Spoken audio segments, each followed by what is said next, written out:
کی یہ بات ہے اس انسان کی جس نے رسول اللہ کا دل توڑ کر رکھ دیا.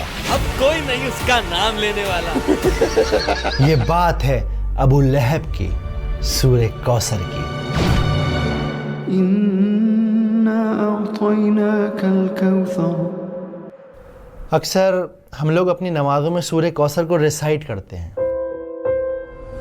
پر افسوس ہم میں سے کتنے ہیں جو اس کا مطلب جانتے ہیں. کیا ہے کوثر؟ کیوں اللہ تعالیٰ نے اسے نازل کیا؟ کیا تم نے سنا طلحہ؟ ہاں، اللہ کے نبی نے ہمیں وہ راز بتایا کوثر کا. سبحان اللہ. اور سب سے ضروری بات، سورہ کوثر کا آج ہماری زندگی میں کیا ریلیونس ہے، جانیں گے اس ویڈیو میں. بسم اللہ الرحمن الرحیم.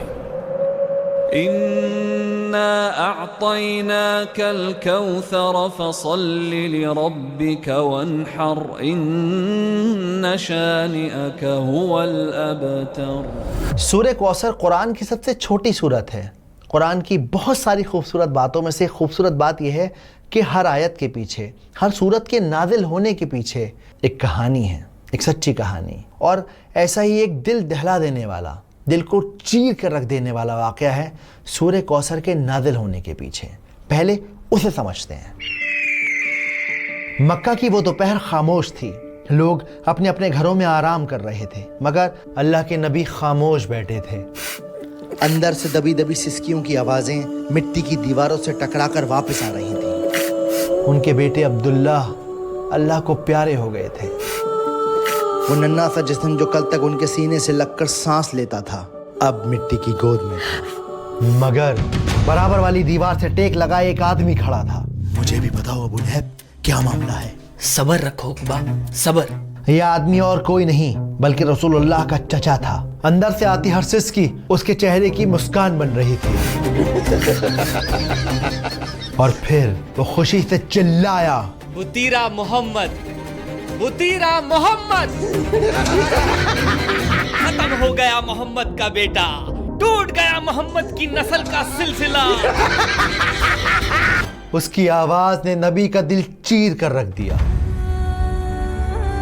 غلاموں کو اس نے کھجوریں بانٹیں، اپنے دوستوں کے ساتھ قہقہے لگائے اور سب سے کہتا رہا، تم نے سنا میری جان، میرے بھتیجے کی جڑ کٹ گئی. اب کوئی نہیں اس کا نام لینے والا. اس کی ہنسی، اس کے الفاظ ہوا میں سانپ بن کر تیر رہے تھے. مگر اللہ نے اپنے نبی کو اکیلا نہیں چھوڑا، انہیں ایک تحفہ دیا. یہ تحفہ تھا سورہ کوثر. اس سورت میں اللہ نے اپنے نبی سے کہا کہ اے نبی، آپ فکر نہ کریں، ہم نے آپ کو کوثر عطا کی ہے، تو بس آپ عبادت کیجیے اپنے رب کی. اور وہ جو آپ کو بار بار بطیرہ محمد بطیرہ محمد کہتا ہے کہ محمد کی جڑ کٹ گئی، نسل کٹ گئی، اصل میں ان کی نسل ختم ہو جائے گی. اللہ کے نبی کے چہرے پر مسکان آ گئی. دن ڈھل گیا. ابو جہل بے وقوفوں کی طرح ہنستا رہا. اسے کیا خبر کہ اللہ نے اسے جیتے جی برباد کر دیا. نسل کٹ گئی. تو میرا خیال ہے کہ ابھی اس لمحے اب اس بات کو اپنے دل میں اتار لیجئے کہ سورہ کوثر کو آپ اس لیے ریسائٹ مت کیجئے کہ وہ چھوٹی سورت ہے، بلکہ آپ اس لیے ریسائٹ کیجئے کہ اللہ تعالیٰ نے وہ ایک تحفے کے طور پہ ہمارے نبی صلی اللہ علیہ وآلہ وسلم کو دی ہے، تاکہ انہیں یہ احساس دلایا جا سکے کہ ان کا اسٹیٹس اتنا ہائی ہے، ان کا مقام اتنا اونچا ہے کہ اللہ سبحانہ و تعالیٰ خود انہیں تسلی دے رہے ہیں، ان کو کنسول کر رہے ہیں. ابو اروا، سنا تم نے؟ اللہ نے نبی کا مقام اور اونچا کر دیا ہے. تو پہلی آیت ہے انا آتینا کل کوثر. تو جب قرآن میں انا کا لفظ آتا ہے تو اس کا مطلب ہوتا ہے کہ کسی بات پہ زور دیا جا رہا ہے. تو اس پہلی آیت کا مطلب ہے کہ بے شک ہم نے آپ کو کوثر گفٹ کی ہے، عطا کی ہے. اب کوثر کیا ہے؟ ایک حدیث میں آتا ہے کہ کبھی نہ ختم ہونے والا، موتی کے کناروں کے درمیان جنت میں بہنے والا جھرنا ہے کوثر.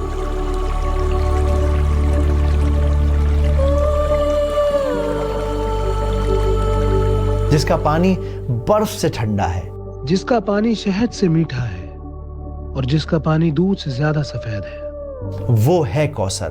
اب یہاں پر آتینا کا جو لفظ ہے اس کا مطلب ہوتا ہے تحفہ دینا، گفٹ دینا. اگر آپ آج کے ماڈرن دور میں سائیکولوجیکلی دیکھیں تو دنیا میں انسان کسی بھی انسان کو 7 وجہوں سے گفٹ دیتا ہے. صرف 7 ریزن ہے جس کی وجہ سے ہم ایک دوسرے کو تحفے دیتے ہیں. جیسے کسی سے کام نکلوانا ہو, کسی کی شادی ہو, کوئی فیسٹیول ہو, یا پھر کسی کے ساتھ تعلقات مینٹین کرنے ہوں, یا کسی نے کوئی اچھا کام کیا ہو تو شاباشی دینے کے لیے آپ تحفہ دیتے ہیں. لیکن اللہ سبحانہ و تعالیٰ یہاں پر آپ صلی اللہ علیہ وآلہ وسلم کو جو تحفہ دے رہے ہیں وہ تحفہ اس وجہ سے دے رہے ہیں کہ وہ انہیں امپورٹنس فیل کرانا چاہتے ہیں کہ ساری کائنات میں آپ بہت زیادہ امپورٹنٹ ہیں, اتنے امپورٹنٹ ہیں کہ اللہ رب العزہ آپ کو خود کنسول کر رہے ہیں, آپ کا مقام اونچا کر رہے ہیں. کوثر جنت کا جھرنا تو ہے, اس کے علاوہ اور کیا تحفے دیے ہیں اللہ نے. اللہ سبحانہ و تعالیٰ نے ہمارے نبی کو قرآن دیا ہے جو ہمیشہ رہنے والا ہے اور آج بھی ہمارے ساتھ اور ہمیشہ رہے گا. اس کے علاوہ اور کیا تحفے دیے ہیں اللہ نے.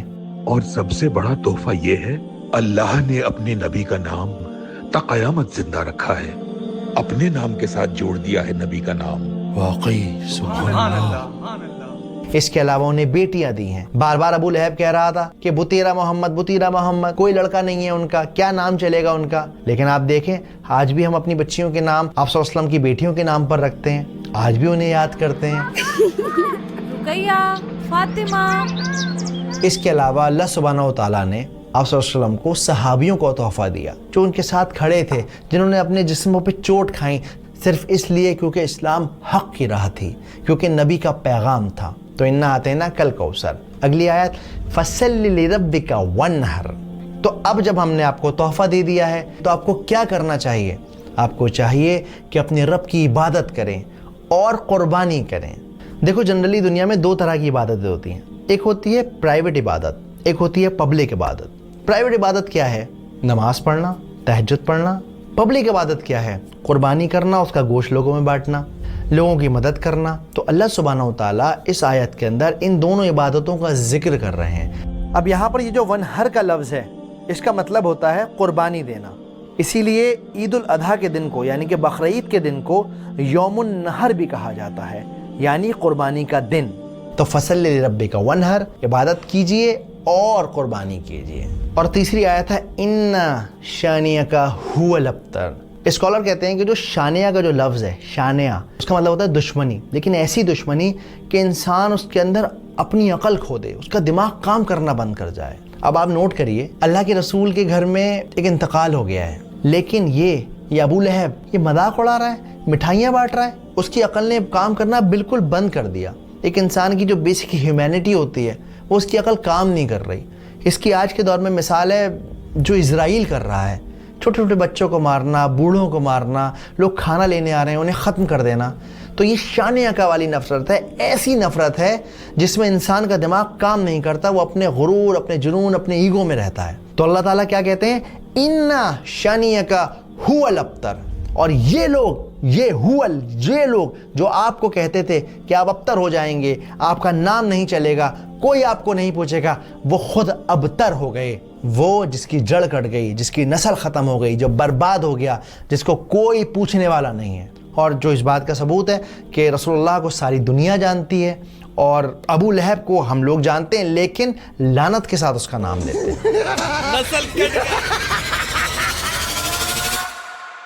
لیکن آج اس صورت کا ہماری زندگی میں کیا ریلیونس ہے؟ کیسے ہم اس صورت کو اپنی زندگی میں اتار سکتے ہیں؟ دیکھیے آج بھی اکثر ایسا ہوتا ہے کہ ہم پریشان ہوتے ہیں نا تو لوگ تانا مارتے ہیں, 4 لوگوں میں بیٹھ کر مذاق بناتے ہیں. ایون جب گھر میں بیٹیاں پیدا ہوتی ہیں نا تو اپنا ماتھا پیٹ لیتے ہیں. انسان اس طرح کی حرکتیں کرتا ہے نا تو ایکچولی وہ ابو لہب کی راہ پہ چل پڑتا ہے. ابو لہب کیا کہتا تھا؟ محمد کا کوئی بیٹا نہیں, ختم ہو جائے گا اس کا نام اس کے بعد. اس کی سوچ یہ تھی کہ انسان کی جو نسل ہے وہ صرف اور صرف لڑکے سے چلتی ہے. ہمارے معاشرے میں آج کتنے ایسے لوگ ہیں جو اس طرح کی باتیں سوچتے ہیں, بیٹیوں کو بوجھ سمجھتے ہیں, لڑکوں سے اپنے خاندان اور نسل کو چلانے کی کوشش کرتے ہیں. انہیں لگتا ہے میرا خاندان تو جب ہی چلے گا جب میرے گھر میں لڑکا پیدا ہو جائے گا, چاہے اس خاندان کو محلے کے باہر کوئی جانتا نہ ہو, شہر کے باہر کسی کو پتہ بھی نہ ہو اس خاندان کے بارے میں, لیکن چاہیے صاحب لڑکا ہی لڑکا. تو اس لیے اس طرح کی سوچ سے بچیں, قرآن کو مطلب کے ساتھ سمجھیں, اور جب کوئی پریشان